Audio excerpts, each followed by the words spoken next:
नमस्कार दोस्तों, आइए सुनते हैं मुंशी प्रेमचंद की कहानी नैराश्य। बाज आदमी अपनी स्त्री से इसलिए नाराज रहते हैं कि उसके लड़कियां ही क्यों होती हैं, लड़के क्यों नहीं होते। जानते हैं कि इसमें स्त्री का दोष नहीं है, या है तो उतना ही जितना मेरा। फिर भी जब देखिए स्त्री से रूठे रहते हैं, उसे अभागिनी कहते हैं और सदैव उसका दिल दुखाया करते हैं। निरुपमा उन्हीं अभागिनी स्त्रियों में थी और घमंडी लाल त्रिपाठी उन्हीं अत्याचारी पुरुषों में। निरुपमा की 3 बेटियां लगातार हुई थी और वह सारे घर की निगाहों से गिर गई थी। सास ससुर की अप्रसन्नता की तो उसे विशेष चिंता न थी। वे पुराने जमाने के लोग थे, जब लड़कियां गर्दन का बोझ और पूर्व जन्मों का पाप समझी जाती थी। हाँ, उसे दुख अपने पतिदेव की अप्रसन्नता का था, जो पढ़े लिखे आदमी होकर भी उसे जली कटी सुनाते रहते थे। प्यार करना तो दूर रहा, निरुपमा से सीधे मुंह बात तक न करते। कई कई दिनों तक घर भी न आते थे, और आते भी तो कुछ इस तरह से खींचे तने हुए रहते कि निरुपमा थर थर कांपती रहती, कहीं गरज न उठे। घर में धन का अभाव न था, पर निरुपमा को कभी यह साहस न होता था कि किसी सामान्य वस्तु की इच्छा भी प्रकट कर सके। वह समझती थी, मैं यथार्थ में अभागिनी हूँ, नहीं तो क्या भगवान मेरी कोख में लड़कियां ही रचते। पति की एक मृदु मुस्कान के लिए, एक मीठी बात के लिए उसका हृदय तड़प कर रह जाता था। यहाँ तक कि वह अपनी लड़कियों को प्यार करते हुए सकुचाती थी कि लोग कहेंगे, पीतल की नत पर इतना गुमान करती है। जब त्रिपाठी जी के घर में आने का समय होता, तो किसी न किसी बहाने से वह लड़कियों को उनकी आंखों से दूर कर देती थी। सबसे बड़ी विपत्ति तो यह थी कि त्रिपाठी जी ने धमकी दी थी कि अब की कन्या हुई तो घर छोड़कर निकल जाऊंगा, इस नरक में क्षण भर भी न ठहरूंगा। निरुपमा को यह चिंता और भी खाई जाती थी। वह मंगल का व्रत रखती थी, रविवार, निर्जला एकादशी और न जाने कितने व्रत करती थी। स्नान पूजा तो नित्य का नियम था, पर किसी अनुष्ठान से मनोकामना न पूरी होती थी। नित्य अवहेलना, तिरस्कार, उपेक्षा, अपमान सहते सहते उसका चित्त संसार से विरक्त हो जाता था। जहाँ कान एक मीठी बात के लिए, आंखें एक प्रेम दृष्टि के लिए, हृदय एक आलिंगन के लिए तरस कर रह जाए, घर में अपनी कोई बात न पूछे, वहां जीवन से क्यों न अरुचि हो जाए। एक दिन घोर निराशा की दशा में उसने अपनी बड़ी भावज को एक पत्र लिखा। एक एक अक्षर से असहनीय वेदना टपक रही थी। भावज ने उत्तर दिया, तुम्हारे भैया जल्द तुम्हें विदा कराने जाएंगे। यहाँ आजकल एक सच्चे महात्मा आए हुए हैं, जिनका आशीर्वाद कभी निष्फल नहीं जाता। यहाँ कई संतानहीन स्त्रियां उनके आशीर्वाद से पुत्रवती हो गई हैं। पूर्ण आशा है कि तुम्हें भी उनका आशीर्वाद कल्याणकारी होगा। निरुपमा ने यह पत्र पति को दिखाया। त्रिपाठी जी उदासीन भाव से बोले, सृष्टि रचना महात्माओं के हाथ का काम नहीं, ईश्वर का काम है। निरुपमा, हाँ, लेकिन महात्माओं में भी तो कुछ सिद्धि होती है। घमंडी लाल, हाँ होती है, पर ऐसे महात्माओं के दर्शन दुर्लभ है। निरुपमा, मैं तो इस महात्मा के दर्शन करूंगी। घमंडी लाल, चली जाना। निरुपमा, जब बाझिनों के लड़के हुए तो मैं क्या उनसे भी गई गुजरी हूँ। घमंडी लाल, कह तो दिया भाई, चली जाना, यह करके भी देख लो। मुझे तो ऐसा मालूम होता है, पुत्र का मुख देखना हमारे भाग्य में नहीं है। कई दिन बाद निरुपमा अपने भाई के साथ मैके गई। तीनों पुत्रियां भी साथ थी। भाभी ने उन्हें प्रेम से गले लगाकर कहा, ऐसी गुलाब के फूलों की सी लड़कियां पाकर भी तकदीर को रोते हैं। ये तुम्हें भारी हो तो मुझे दे दो। जब ननद और भावज भोजन करके लेटी, तो निरुपमा ने पूछा, वह महात्मा कहाँ रहते हैं। भावज, ऐसी जल्दी क्या है, बता दूंगी। निरुपमा, है नगीच ही। भावज, बहुत नगीच। जब कहोगी उन्हें बुला दूंगी। निरुपमा, तो क्या तुम लोगों पर बहुत प्रसन्न है क्या। भावज, दोनों वक्त यही भोजन करते हैं, यही रहते हैं। निरुपमा, जब घर में वैद्य तो मरिए क्यों, आज मुझे उनके दर्शन करा देना। भावज, भेंट क्या दोगी। निरुपमा, मैं किस लायक हूँ। भावज, अपनी सबसे छोटी लड़की दे देना। निरुपमा, चलो, गाली देती हो। भावज, अच्छा, यह न सही, एक बार उन्हें प्रेमालिंगन कर देना। निरुपमा, भाभी, मुझसे ऐसी हंसी करोगी तो मैं चली जाऊंगी। भावज, वह महात्मा बड़े रसिया है। निरुपमा, तो चूल्हे में जाए, कोई दुष्ट होगा। भावज, उनका आशीर्वाद तो इसी शर्त पर मिलेगा, वह और कोई भेंट स्वीकार ही नहीं करते। निरुपमा, तुम तो यों बातें कर रही हो मानो उनकी प्रतिनिधि हो। भावज, हाँ, वह यह सब विषय मेरे ही द्वारा तय किया करते हैं। मैं भेंट लेती हूँ, मैं ही आशीर्वाद देती हूँ, मैं ही उनके हितार्थ भोजन कर लेती हूँ। निरुपमा, तो यह कहो कि तुमने मुझे बुलाने के लिए यह हीला निकाला है।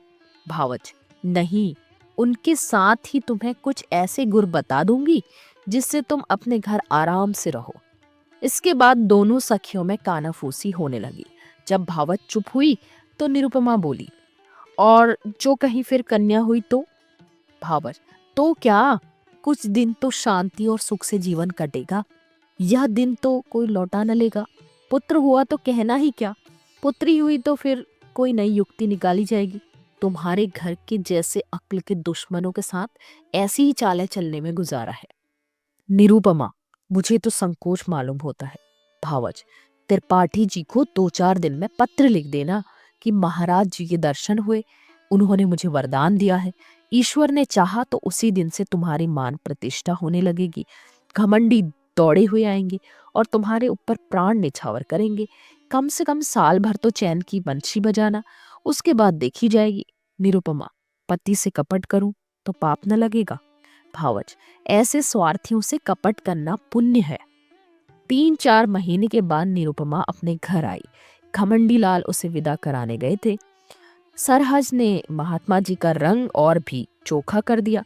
बोली, ऐसी तो किसी को देखा नहीं कि इन महात्मा जी ने वरदान दिया हो और वह पूरा न हो गया हो।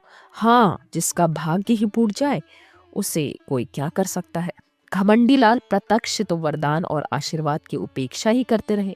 इन बातों पर विश्वास करना आजकल संकोचजनक मालूम होता था, पर उनके दिल पर असर जरूर हुआ। निरुपमा की खातिरदारियां होनी शुरू हो गई। जब वह गर्भवती हुई तो सबके दिलों में नई नई आशाएं हिलोरे लेने लगी। सास तो उठते गाली और बैठते व्यंग से बातें करती थी, अब उसे पान की तरफ फेरती। बेटी, तुम रहने दो, मैं ही रसोई बना लूंगी, तुम्हारा सिर दुखने लगेगा। कभी निरुपमा कलसे का पानी या कोई चारपाई उठाने लगती तो सास दौड़ती, बहू रहने दो, मैं आती हूँ, तुम कोई भारी चीज मत उठाया करो।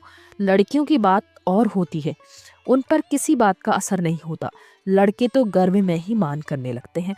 अब निरुपमा के लिए दूध का उठोना किया गया जिससे बालक पुष्ट और गोरा हो। घमंडी लाल वस्त्राभूषणों पर उतारू हो गए, हर महीने एक न एक नई चीज लाते। निरुपमा का जीवन इतना सुखमय कभी न था। उस समय भी नहीं जब नवेली दुल्हन थी। महीने गुजरने लगे, निरुपमा को अनुभूत लक्षणों से विदित होने लगा कि यह कन्या ही है, पर वह इस भेद को गुप्त रखती थी। सोचती, सावन की धूप है, इसका क्या भरोसा, जितनी चीज धूप में सुखानी है सुखा लो, फिर तो घटा छाएगी ही। बात बात पर बिगड़ती। वह कभी इतनी मानशीला न थी, पर घर में कोई चूं तक न करता कि कहीं बहू का दिल न दुखे, नहीं बालक को कष्ट होगा। कभी कभी निरुपमा केवल घर वालों को जलाने के लिए अनुष्ठान करती, उसे उन्हें जलाने में मजा आता था। वह सोचती, तुम स्वार्थियों को जितना जलाऊं उतना अच्छा। तुम मेरा आदर इसलिए करते हो ना कि मैं बच्चा जनूंगी तो तुम्हारे कुल का नाम चलाएगा। मैं कुछ नहीं हूँ, बालक ही सब कुछ है। मेरा अपना कोई महत्व नहीं, जो कुछ है वह बालक के नाते। यह मेरे पति हैं, पहले इन्हें मुझसे कितना प्रेम था, तब इतने संसार लोलुप न हुए थे। अब इनका प्रेम केवल स्वार्थ का स्वांग है। मैं भी पशु हूं जिसे दूध के लिए चारा पानी दिया जाता है। खैर, यही सही, इस वक्त तो तुम मेरे काबू में आए हो, जितने गहने बन सके बनवा लो, इन्हें तो छीन न लोगे। इस तरह 10 महीने पूरे हो गए। निरुपमा की दोनों ननदें ससुराल से बुलाई गई। बच्चे के लिए पहले ही से सोने के गहने बनवा लिए गए थे।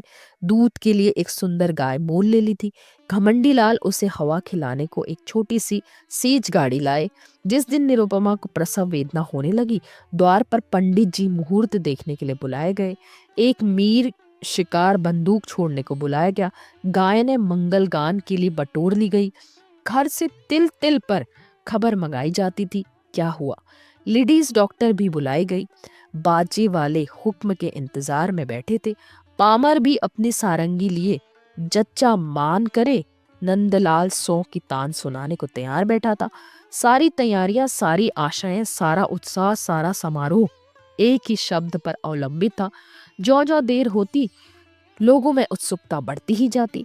घमंडी लाल अपने मनोभावों को छिपाने के लिए एक समाचार पत्र देख रहे थे, मानो उन्हें लड़का या लड़की दोनों ही बराबर है। मगर उनके बूढ़े पिता इतने सावधान न थे। उनकी बाछें खिली जाती थी, हंस हंस कर सबसे बात कर रहे थे और पैसों की एक थैली को बार बार उछालते थे। मीर शिकार ने कहा, मालिक से अब की पगड़ी दुपट्टा लूंगा। पिताजी ने खिलकर कहा, अबे कितनी पगड़ियां लेगा? इतनी बेभाव की दूंगा कि सर के बाल गंजे हो जाएंगे। पामर, सरकार से अब की कुछ जीविका लूं। पिताजी खिलकर बोले, अबे कितनी खाएगा? खिला खिलाकर पेट फाड़ दूंगा। सहसा मेहरी घर में से निकली, कुछ घबराई सी थी। वह अभी कुछ बोलने भी न पाई थी कि मीर शिकार ने बंदूक फैर कर दी। बंदूक छूटनी थी कि रोशन चौके की तान भी छिड़ गई। पामर भी कमर कसकर नाचने को खड़ा हो गया। मेहरी, अरे तुम सबके सब भंग खा गए हो क्या? मीर शिकार, क्या हुआ? क्या? मेहरी, हुआ क्या? लड़की ही तो हुई है फिर से। पिताजी, लड़की हुई है? यह कहते कहते वह कमर थाम कर बैठ गए, मानो वज्र गिर पड़ा।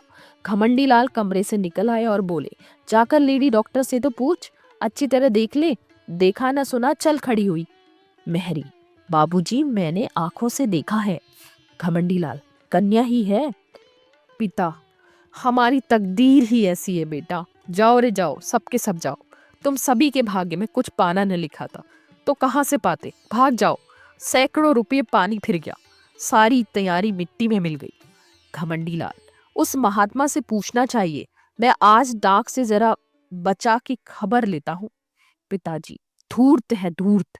घमंडी लाल, मैं उनकी सारी धूर्तता निकाल दूंगा। मारे डंडों के खोपड़ी न तोड़ दूं तो कहिएगा चांडाल कहेगा। इसके कारण मेरे सैकड़ों रुपयों पर पानी फिर गया।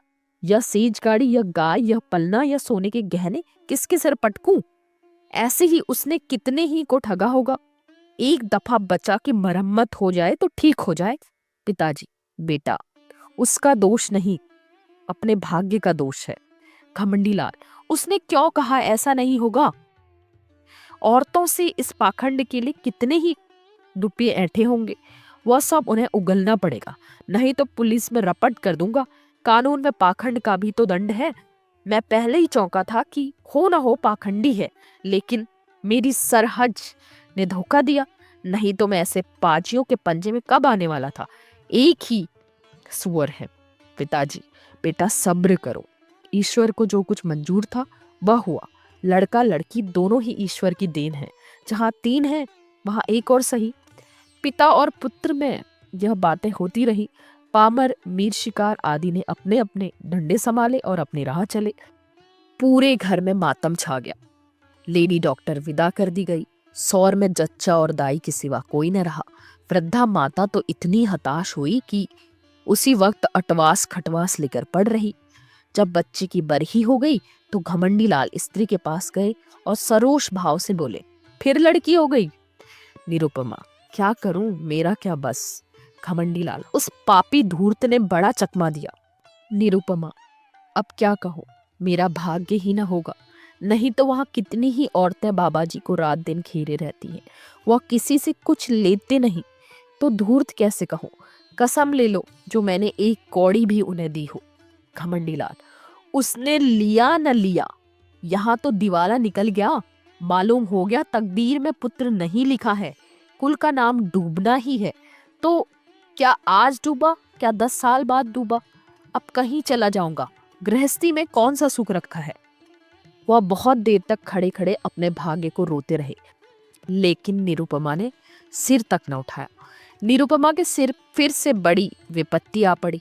फिर वही ताने, वही अपमान, वही अनादर, वही चीछा लेकर। किसी को चिंता न रहती कि खाती पीती है या नहीं, अच्छी है या बीमार, दुखी है या सुखी।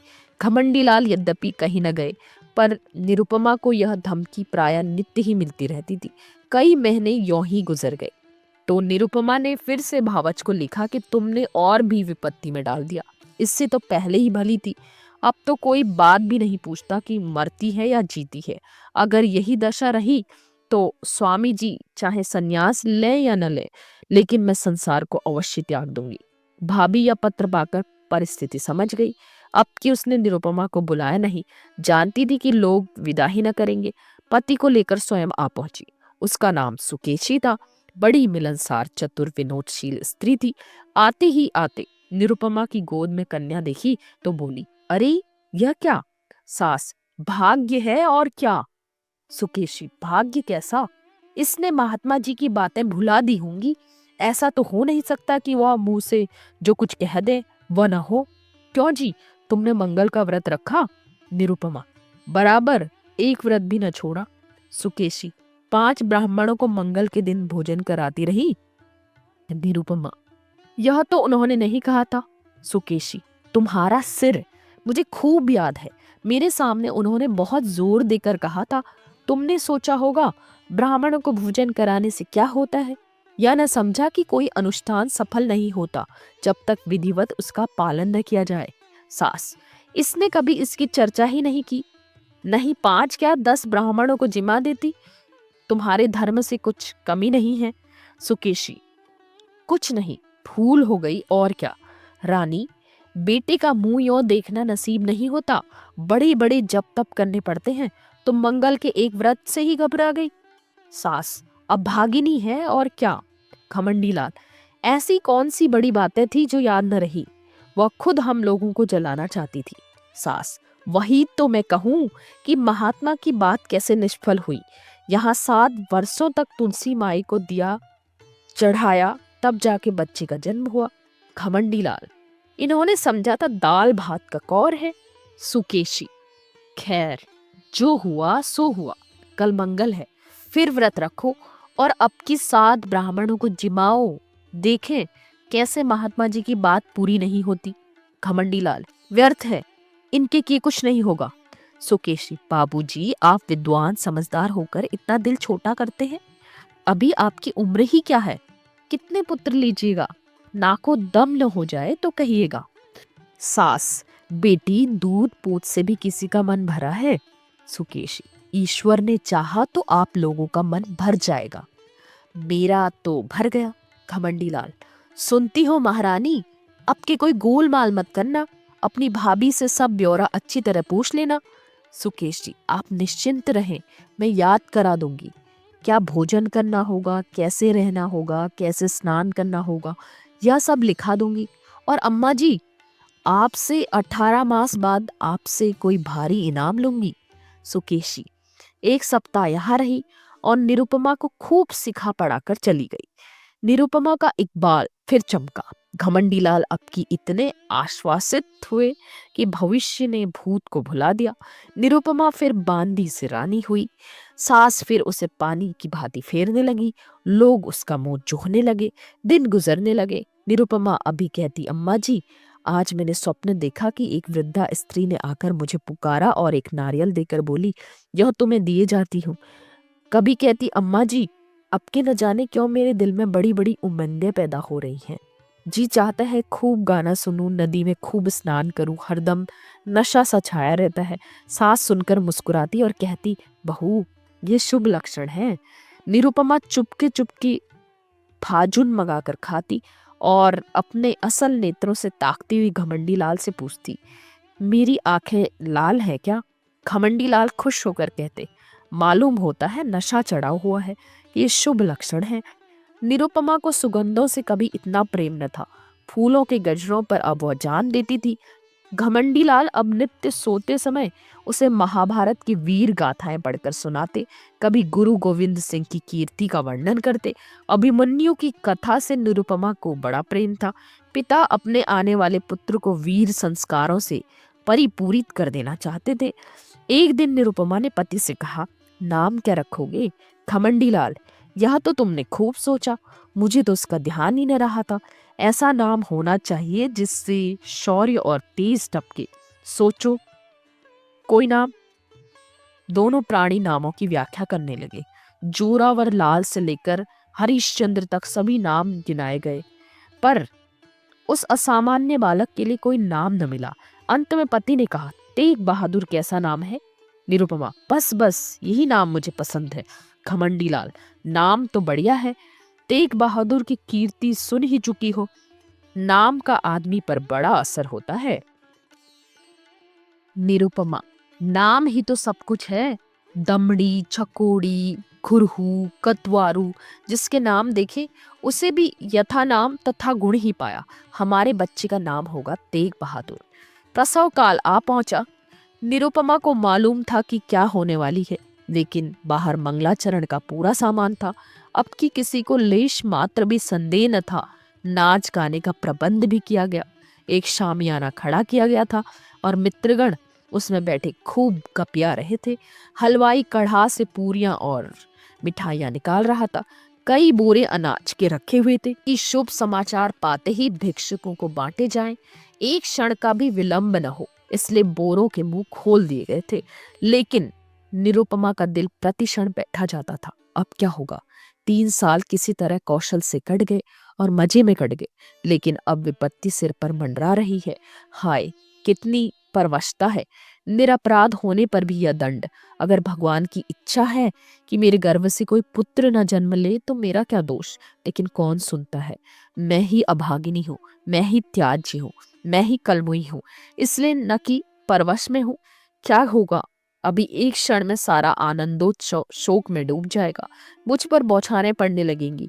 भीतर से बाहर तक मुझी को कोसेंगे। सास ससुर का भय नहीं, लेकिन स्वामी जी शायद फिर मेरा मुंह न देखे, शायद निराश होकर घर बार त्याग दे। चारों तरफ अमंगल ही अमंगल। मैं अपने घर की, अपने संतान की दुर्दशा देखने के लिए क्यों जीवित हूँ? कौशल बहुत हो चुका, अब उससे कोई आशा नहीं।